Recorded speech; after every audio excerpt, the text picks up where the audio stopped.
Welcome back to Unique Whimsy. Today we are looking at some pockets I made for the Flowish journal. They are backed up on some sheet music. We have some vintage sheet music on top, some Tim Holtz image, little lace, paper lace trim, and I inked it all up. And when I sewed, I sewed some acetate to create pockets. This one is a top loading and this is a side loading. And this is going to go in the front cover and this is going to go in the back cover. And then I also wanted to work on the cover of the book. And I have this cute image from a little golden book, and I thought she would look nice on there. So I'm going to go ahead and just get some glue on the back. It's hard to cut into these pages, they're so adorable, but I look around and I know the supplies are not going to use themselves, and it's a little old, you know, just collecting and not creating as much as we could be if we weren't obsessed with getting more supplies. So yeah, use what I have and not be afraid of, you know, destroying a book or something. It's like we're creating art here. So I want to give her a cool edge there, but I have to look at the size of the book and make sure it's going to fit on the cover. So yeah, that's the front. You can see it's a bit too big. And I'm thinking I want to get these words off the page and trim it down there. So I don't know if I'm going to be able to rip evenly, but I'm going to try. Yep, this paper is really easy to rip. So I want to get the words off the page and just kind of have her on there. And a little teacup like that.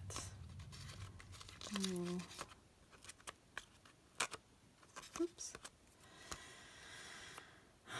I like that. So here's the cover. And I think before I adhere it to the cover, I want to sew around, and this is really old paper underneath. I think it said something like 1920s, and so I don't want it to come apart. So I think I'm gonna add some Mod Podge on it.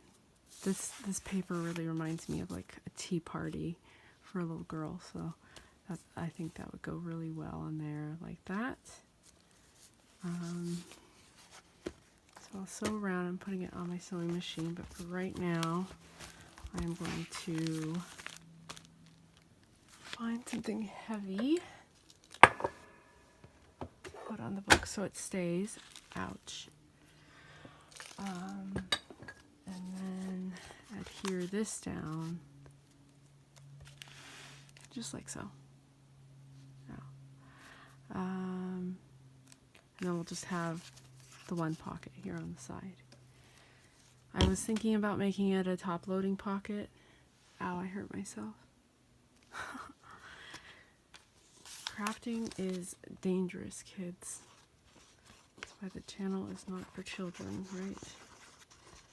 This big block here is for hammering metal jewelry. So it is very heavy, and I smashed my finger up against it in the sewing machine. It's time for lunch. I'm tired today. Okay, there we go. And just press it down. Actually, I'll put the big old block on it. Poor finger. It's okay. It's like a little bruise. And then we'll go to the other side, and it's kind of staying. And glue this up. I couldn't decide which kind of pocket to make, top loading or side, so that's why I did one of each. Wonder what you all are creating today. It's wonderful when you watch a video and whatever the person's making and however easy they're making it look to create it, you just want to pop up and make something yourself. I love that. That is YouTube at its finest. And you know what, guys? I really wanted to put a closure underneath here, but I do think it's too late. So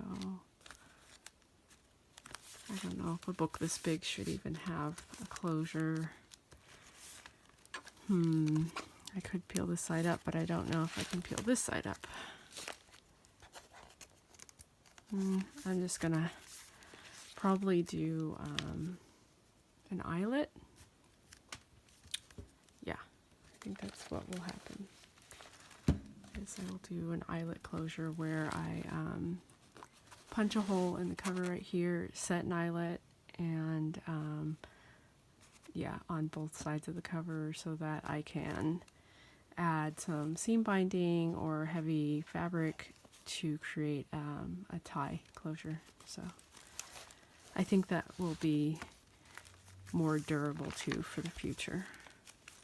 Jamie likes Tim Holtz, so that's why I'm going to be including a lot of Tim Holtz ephemera and whatnot paper that I have. I don't collect a lot of his stuff.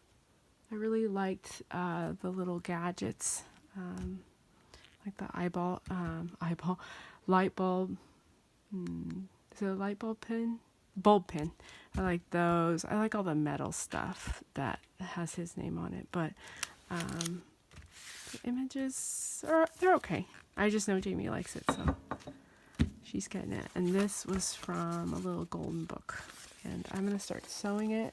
But actually, I want to be really careful when I'm sewing it so I don't sew into the little girl. So I think I'll just put this weight on the cover, maybe. I don't know. Just want that to really adhere very well. I'm going to put something on top of it over here. And then I can do some stitching. And I don't know if that's fun to watch. But I'll do a little stitching and then I'll let you guys go. There we go. And I'm going to start over here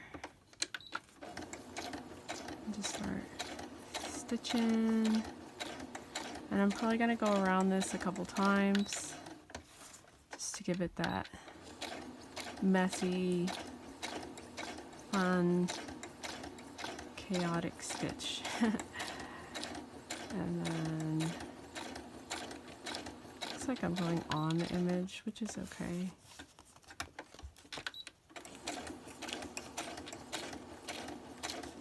I just don't really want to go on her, but I just did.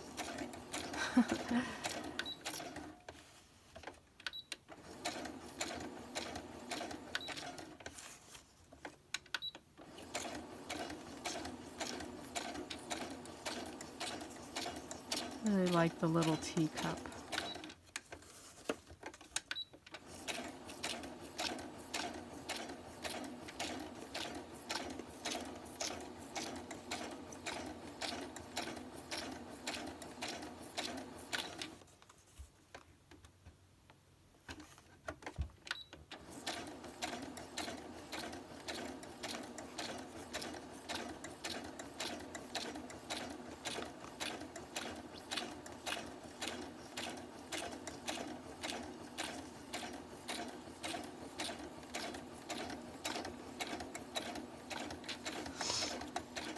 Really like this pedalless sewing machine.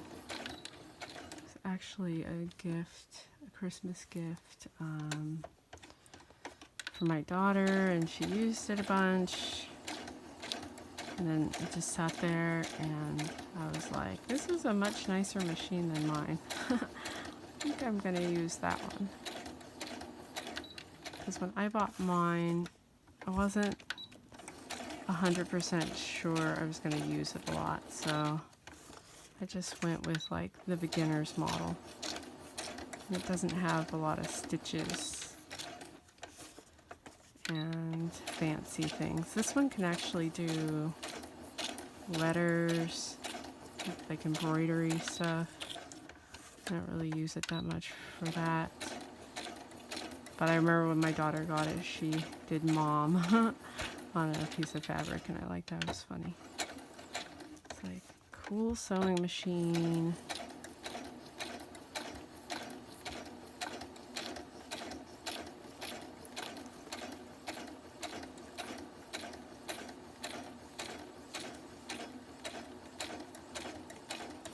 You guys can see my handy dandy sewing skills, which are top notch, obviously.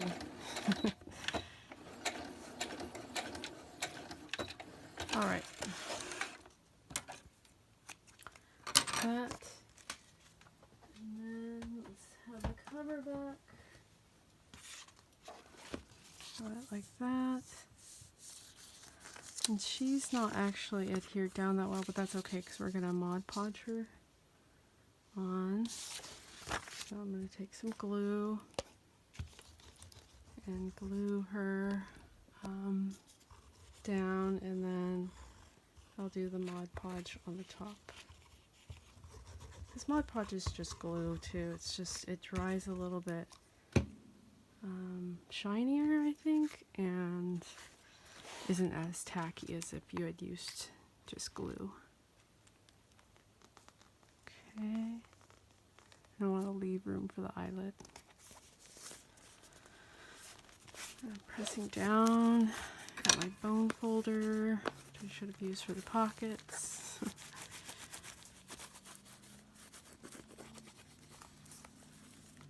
And any place that's sticking up, just go and put more glue. Like that. And over here.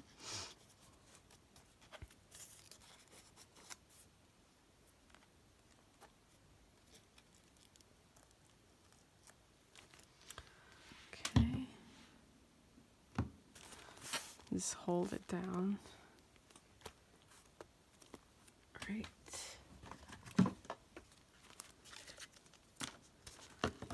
I'm actually going to turn this around, just press, and then while I'm getting my Mod Podge ready, ooh, that is some smelly Mod Podge, I'm going to turn on my fan. Turn on. There we go. Ooh, it's going to blow my papers though. If you guys have a fan in your craft room and it blows your papers around, but at least it keeps you from melting. A brush would be nice. Let's see. Oh. I rearrange my desk so I can reach a lot of things, but it is pretty chaotic.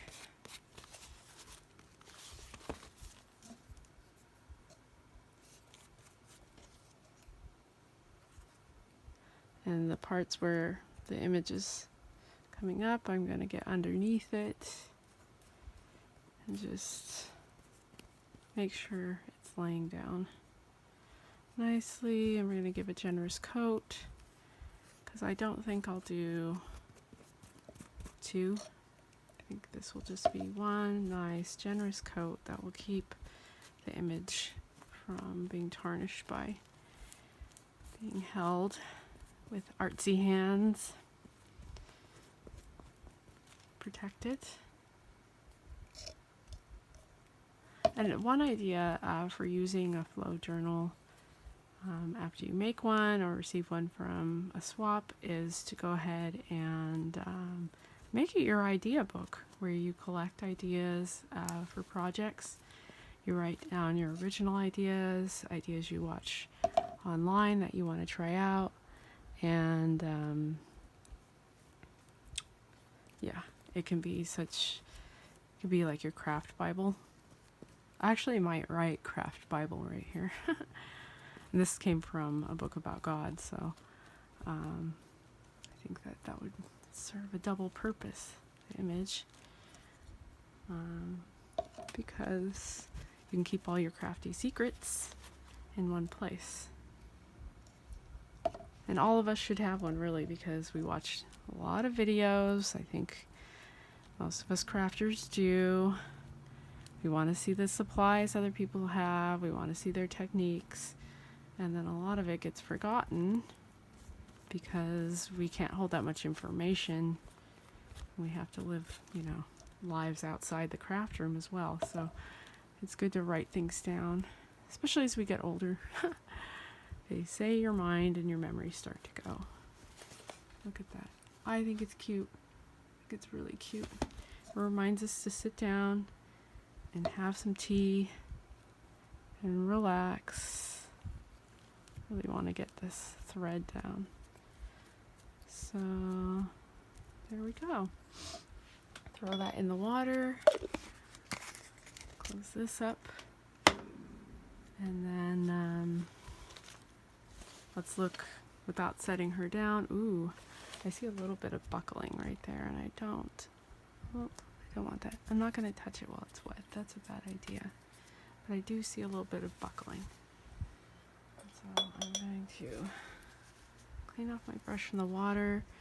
Just see if I can get that to lay down.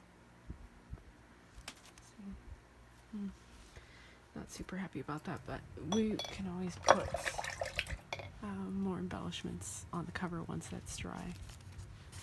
So looks like the pocket is laying down nicely, and I know better than to mess with wet Mod Podge, so I'm going to set this down and let it dry. Thank you so much for watching, and have a fabulous Thursday, and tune in tomorrow for more videos. Thanks for watching. Bye bye.